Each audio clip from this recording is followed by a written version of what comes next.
നവോത്ഥാന നായകരും അപരനാമങ്ങളും. സാക്ഷരതയുടെ പിതാവ് എന്നറിയപ്പെടുന്നത് കുര്യാക്കോസ് ഏലിയാസ് ചാവറ, വിദ്യാധിരാജൻ ഷൺമുഖദാസൻ ചട്ടമ്പിസ്വാമികൾ. കേരള നവോത്ഥാനത്തിൻ്റെ പിതാവ് രണ്ടാം പുത്തൻ ശ്രീനാരായണ ഗുരു.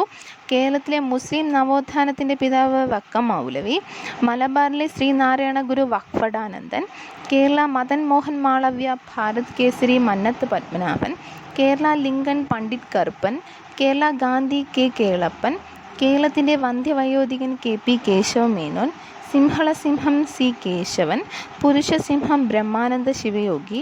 കടത്തനാടൻ സിംഹം കൂരോളി ചേകോൻ. പാവങ്ങളുടെ പടത്തലവൻ എ കെ ഗോപാലൻ. തിരുവിതാംകൂറിലെ രാഷ്ട്രീയ പ്രക്ഷോഭങ്ങളുടെ പിതാവ് ജി പി പിള്ള. നവോത്ഥാനത്തിൻ്റെ കവി, വിപ്ലവത്തിൻ്റെ ശുക്രനക്ഷത്രം കുമാരനാശാൻ. തിരുവിതാംകൂറിലെ ഝാൻസി റാണി അക്കാമ ചെറിയാൻ. മാതൃഭാഷയുടെ പോരാളി മക്തി തങ്ങൾ.